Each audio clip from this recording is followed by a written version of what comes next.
오늘 이 아침에 이 한 주간 우리가 기도 함께 나눠야 될 분들, 여기 장숙자 권사님 계시는데 어제 기도 올려드린 대로 아우님이 장무성 형제인데 치매암이 걸려서 수술을 한번 했는데 아마 온전하지 않은 것 같습니다. 그래서 24일 날 재수술을 한다고 하니까 위에서 기도해 주시기 바랍니다. 또 한 가지는 교회 우리 최규술 집사님 이제 구의원 선거에 나가게 됐잖아요. 그래서 국민의 힘 후보입니다. 여기 심곡동, 연희동, 또 여기 어디야? 공천동, 경서동까지, 거맘까지. 거기에 우리 최규술 집사님 이번에 국민의 힘 구의원 이번이 3기랍니다. 그래서 이번에 3기에 되면은 아마 구의회 의장이 될 거예요. 내일로 생각하고 믿음의 가족으로 같이 수고하시면 좋겠고, 한 사람이 한 10표씩 좀 주변 사람들이 좀 알려줘서 그렇게 하면 좋겠다 생각합니다. 오늘 저 보니까 이명아 집사님 기도하러 오셨네. 네, 그렇게 도와주세요. 네, 감사합니다. 자, 오늘 야고보서로 가겠습니다. 야고보서 1장 1절 시작. 하나님과 주 예수 그리스도의 종 흩어져 있는 12지파에게 문안하노라. 성경에 야고보가 두 사람이 등장하는데 하나는 예수님의 제자 야고보고 또 하나는 예수님의 아우가 또 야고보가 있어요. 근데 교회 실질적으로 지도자로 역할을 하던 사람은 야고보 지도자입니다. 이 제자 야고보는 일찍 순교를 하게 되어지고 남아서 예루살렘의 지도자가 되어졌던 사람은 동생 야고보인데 오늘 야고보서는 그 동생 야고보를 통하여 쓰여진 말씀이 아닌가 하는 것이 일반적인 이해에 옳습니다. 근데 그 야고보가 누구에게? 흩어져 있는 12지파에게 편지하노라. 흩어져 있는 12지파, 바로 많은 디아스포라들, 유대인들 가운데 많은 예수 믿는 사람들이 흩어져 있는데 유대 땅에서 떠나서 다른 헬라 지방에, 로마 지방에 흩어져 있는 그들을 향하여 쓴 편지가 야고보서인 것을 오늘 성경이 밝히고 있습니다. 자, 2절과 3절 말씀 같이 읽어볼까요? 시작. 내 형제들아, 너희가 여러 가지 시험을 당하고도 온전히 기쁘게 여기라. 이는 너희 믿음의 시련이 인내를 만들어내는 줄 너희가 알미라.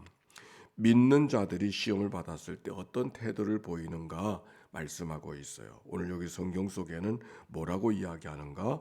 여러 가지 시험을 당하거든 온전히 기쁘게 여기라. 우리들의 시험이 여러 가지가 있다는 얘기를 먼저 하고, 그 여러 가지 이야기 속에는 뭐 경제적인 시험도 있고 관계된 이 인간관계의 시험도 있고 여러 가지 시험이 있지만은 그 어떤 시험이 다가오든지 어떻게 하라?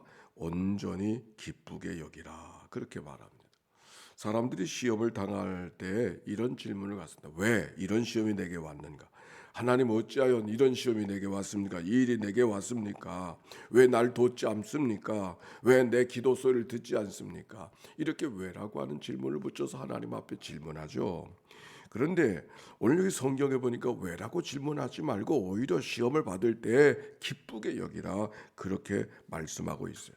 이 말씀 속에 담겨져 있는 의미는 어떤 의미가 있는가 하니, 왜 당할 수 없는 시험을 당하게 하십니까? 이렇게 묻지 말고 시험 당하는 것은 당연하다라고 생각하고 그리고 온전히 기쁘게 여기라. 그래서 이 온전히 기쁘게 여기라고 하는 말씀을 다른 번역, 성경의 표준 번역도 있고 공동 번역도 있고 새 번역도 있고 같은 말씀이지만 다른 언어로 표현한 번역에 보니까 이렇게 썼어요. 더할 나위 없는 기쁨으로 여기라. 이건 표준 번역이에요. 다시 없는 기쁨으로 여기라. 새 번역이에요. 순전한 기쁨으로 여겨라. 이렇게 다른 번역으로 이야기했습니다. 즉 시험을 당할 때 단순히 그저 막연히 기뻐하라는 말이 아니라 시험 자체를 온전한 기쁨으로 생각하라. 온전하다고 하는 말은 우리가 살아가는 생활 속에 기쁨이든지 사랑이든지 뭐든지 아주 가장 높은 그 성숙한 가장 그런 차원의 이야기를 할 때, 온전하다 이야기할 때 기쁨도 우리가 더할 나위 그 이상 기쁨이 없을 정도로 그렇게 여기라. 뭐 할 때? 어느 때? 시험을 당할 때. 야, 이거 오늘 말씀 어렵네. 우리가 여러 가지 시험을 만났는데 온전히 기쁨을 여겨라. 왔구나 이렇게 생각하고 아마 그러는 게 온전한 기쁨이 아닐까. 오늘 성경의 말씀이 그렇게 우리에게 이야기해 주고 있어요. 왜 그래야 되는가? 3절 시작. 이는 너희 믿음의 시련이 인내를 만들어내는 줄 너희가 알미라. 왜? 그 시험이 인내를 만들어내기 때문이다. 그 시험이 우리가 찾아왔을 때 왜 이런 시험이 내게 왔느냐고 볼멘 소리로 반응하지 말고 오지 않아야 될 시험이 내게 왔구나 이렇게 생각하지 말고 온전한 기쁨, 더할 나위 없는 기쁨으로 여기라. 시험 받는 것이 왜 그렇게 묻지 말고 시험 당하는 건 당연한데 그 당연한 것이 지금 왔구나. 그런데 당연한 게 왔다는 것을 담담히 받으라 그런 정도도 아니고 기쁘게 여기라.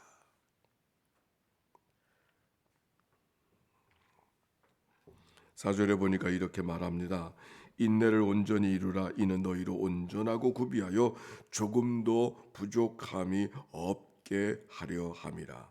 여기 인내를 온전히 이루라고 하는 말씀 속에는 어떤 목적을 성취해 가는 것을 의미하는데, 즉 우리가 살아갔을 때 인내하는 것, 참아내는 것, 그것 자체가 목표가 아니라 그 참아내는 과정을 통해서 우리가 해야 될 온전한 것이 뭔가? 그리스도를 닮아가는 것. 에베소서 4장 13절에도 보니까 우리가 다 하나님의 아들을 믿는 것과 아는 일이 하나가 되어져서 온전한 사람을 이루어 그리스도의 장성한 분량이 충만한 데까지 이르려 함이라 말씀했습니다.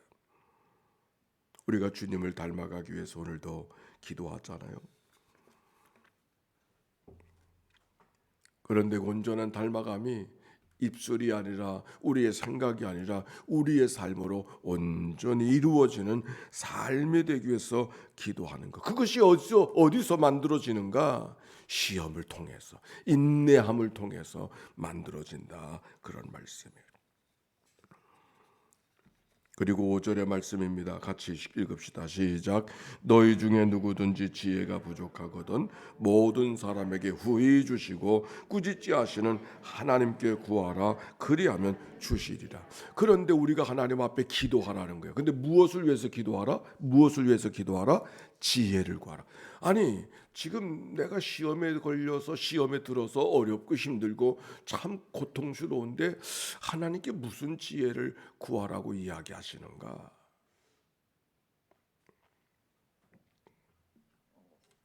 그리고 지혜를 구하라고 말씀하시고 모든 사람에게 후히 주시고 꾸짖지 아니하시는 하나님께 구하라. 그리하면 그 지혜를 주실 것이다.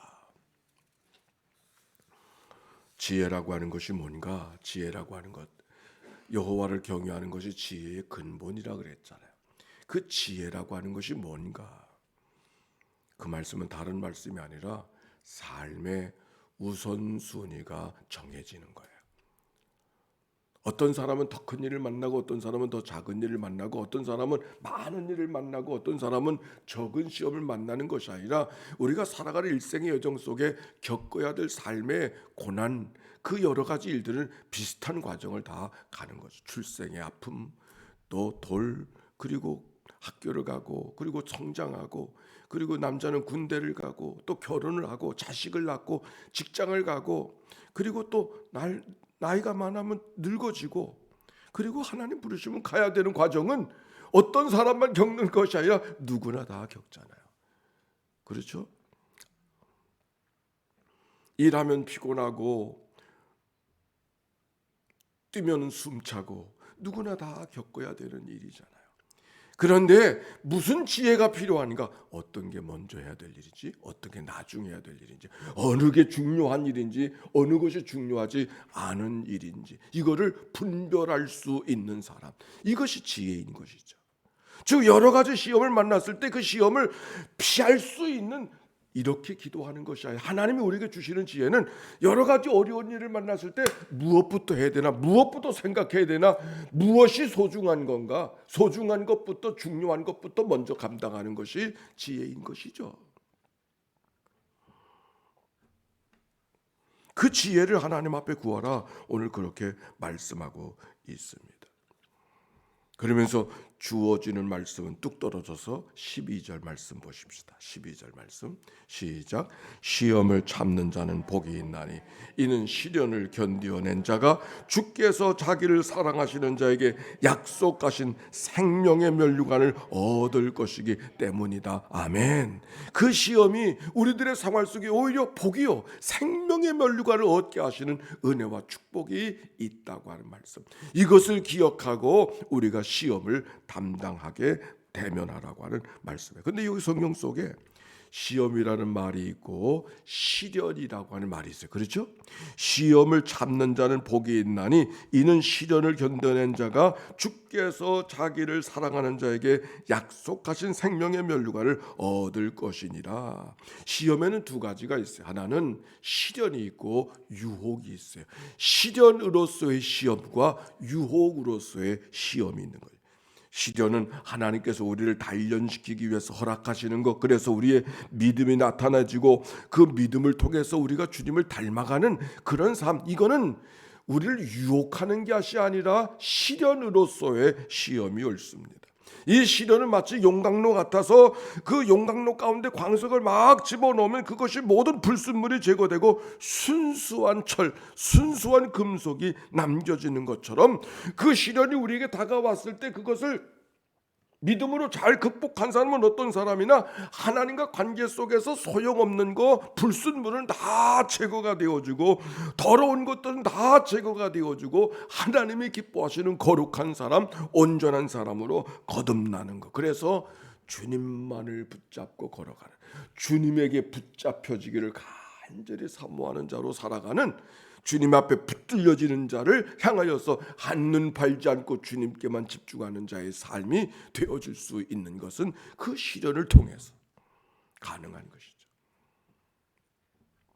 사람들이 넉넉하고 시간 있고 돈 있고 여유가 있었을 때, 힘이 있었을 때 어떤 일이 벌어집니까? 한눈 팔잖아요. 한눈 팔. 왜? 집중하지 않아도 되니까. 시간이 있고 돈 있고 건강하고 그러면 뭐예요? 한눈 팔아요. 왜? 그가 살아가는 속에 한눈 팔 만한 여유가 있는 거죠. 그러나 힘들고 어렵고 돈도 없고 건강도 어렵고 그랬을 때 우리가 어떻게 집중해야 될 곳에 집중하잖아요. 하나님께 집중하고. 우리가 장무성 형제를 위해서 기도하는 이유가 여기 우리 권사님 기도 제목이 있어요. 저희 동생 장무성 오늘 24일 치세맘 재수술하는데 주님이여 도와주셔서 수술 잘 마치게 하시고 이 기회에 주님 영접하게 하시고 남은 생 주님 의지하면서 기쁘고 아름다운 삶을 살도록 인도해 주소서. 건강하고 돈 있고 힘 있고 있었을 때는, 시간 있고 그랬을 때는 한 팔고 살아. 어려움을 당하니까 인생이 내 마음대로 되는 게 아닌구나 하는 것을 깨닫고 비로소 집중해야 될 그분에게 집중할 수 있는 기회가 오는 것이 하나님의 기회인 것이.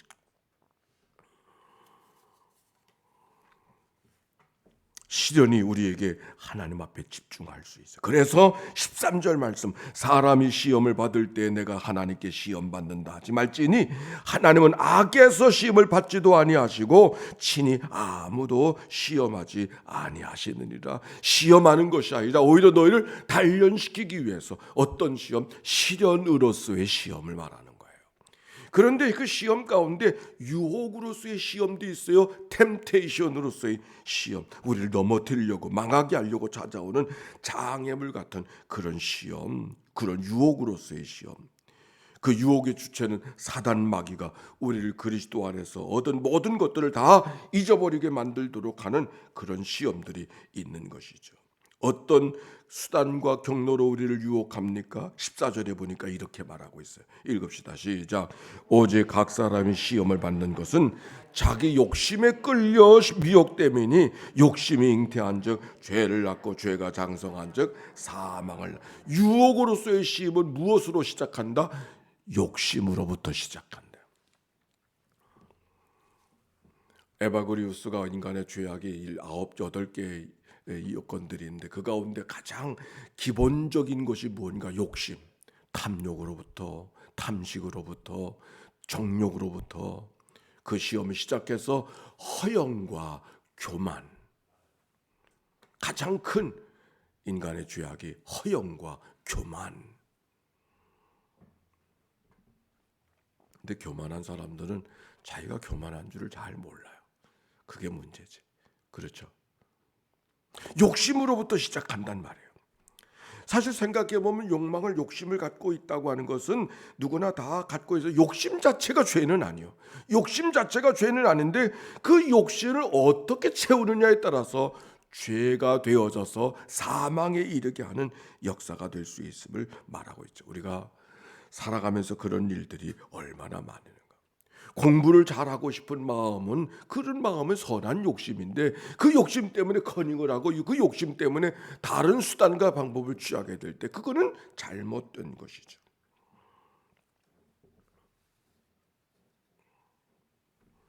어떤 사건이 어느 한 사건이, 같은 사건이 어느 때는 실현이 되어지고 어느 때는 유혹이 되어지는가.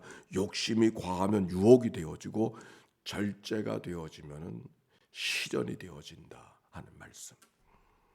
같은 욕심이 과하면 유혹이 되어지고 절제가 되어지면 실현이 되어진다고 하는 말씀. 같은 사건이요. 근데 그 같은 사건이 과하면 유혹이 되어지고 절제가 되어지면 실현이 되어져서 우리의 삶에 유익하게 만들어가는, 오히려 생명의 면류관을 얻게 하시는, 아니 우리 안에 주님을 닮아가는 성품을 얻게 하시는 그 은혜가 우리 안에 있다고 하는 말씀. 오늘 야고보서는 우리에게 이야기해주고 있는 거예요. 욕심이 잉태한 죄를 낳고 죄가 장성한즉 사망을 낳느니라. 16절 내 사랑하는 형제들아 속지 말라. 온갖 좋은 은사와 온전한 선물이 다 위로부터 빛들의 아버지께로부터 내려오나니 그는 변함도 없으시고 회전하는 그림자도 없으시니라. 하나님은 내 사랑하는 형제들아 속지 말라. 모든 좋은 은사와 선물은 다 하나님께로부터 오는 것이다. 오늘도 새 하루가 열려져서 새 아침을 맞이하게 되어졌는데 하나님은 가장 좋은 것으로 오늘 우리를 만나주시고 입혀주시고 인도해 주심을 믿고 기대하며 믿음으로 걸어가는, 하나님이 주신 은총의 삶을 살아가는 모두가 되시기를 주의 이름으로 축원합니다. 함께 기도하며 출발합시다. 예수의 기도입니다. 하나님의 아들 우리 주 예수 그리스도요, 이 죄인을 불쌍히 여기소서. 하나님의 아들 우리 주 예수 그리스도여, 이 죄인을 불쌍히 여기소서. 하나님의 아들 우리 주 예수 그리스도여, 이 전년이 교회 하나님 앞에 올려드리오니 주여 저들을 긍휼히 여겨 주시옵소서. 하나님의 아들 우리 주 예수 그리스도의 모든 통독자들, 낭독자들을 주님 앞에 올려드리오니 주여 저들을 긍휼히 여겨 주옵소서. 하나님의 아들 우리 주 예수 그리스도여, 오늘 함께 기도하는 장무성 형제를 주님 앞에 올려드리오니 주여 저를 긍휼히 여겨 주시옵소서. 하나님의 아들 우리 주 예수 그리스도여, 하나님의 교회의 최규술 집사를 주님 앞에 올려드리오니 주여 저를 긍휼히 여겨 주시옵소서. 하나님의 아들 우리 주 예수 그리스도여, 오늘도 이 아침 질고 속에서 병상에서 이 아침을 맞이하는 식구들 주님 앞에 올려드리오니 주여 저들을 긍휼히 여겨 주시옵소서. 하나님의 아들 우리 주 예수 그리스도여, 오늘도 군문에 가 있는 사랑하는 자녀들, 멀리 출타해 있는 식구들, 지방에 나가 있는 식구들, 또 외국에 나가는 믿음의 가족들, 오늘도 일터로 달려가는 이 아침부터 달려가는 믿음의 권속들을 주님 앞에 올려드리오니 주여 저들을 긍휼히 여겨 주시옵소서. 하나님의 아들 우리 주 예수 그리스도여, 오늘도 하나님의 교회에 속한 모든 믿음의 권속들, 만나야 될 사람을 만나게 하시고 피할 길을 피하게 하시고 감당해야 될 것들을 능히 감당해 나가는 믿음의 장부들이 되도록 인도하여 주시옵소서. 감사합니다. 찬양합니다. 시험을 당할 때 이상히 여기지 말고 온전히 기쁘게 여기라고 우리 주님 말씀해 주셨습니다. 오늘도 아침을 깨워 주님 앞에 기도하기를 원하는 주의 종들, 오늘도 여러 가지 시험이 우리가 찾아온다 할지라도 믿음으로 잘 절제해서 연단의 기회가 되게 해 주시옵시고, 생명의 멸류관을 취하는 주의 백성으로 오늘도 한 걸음 다가서는 복된 하루 되게 하옵소서. 우리가 함께 품고 기도하는 제목들을 연락하여 주시옵시고, 하나님의 선하시고 기뻐하시고 온전한 뜻이 무엇인지를 잘 분별하며 하나님의 영광과 찬송을 올려드리는 삶이 되도록 축복해 주옵소서. 오늘도 간대마다 보호해 주시고 위태한 일 면하게 하시고 성령으로 충만해서 믿음의 하루를 넉넉히 살아가는 이날 되도록 인도해 주옵소서. 드려진 예물을 축복해 주옵소서. 예수님의 이름으로 기도하옵나이다. 아멘. 이제는 성부 성자 성령 삼일체 하나님의 크신 은혜와 사랑과 역사가 이제와 같이 영원히 함께해 주시기를 축원하옵나이다. 아멘.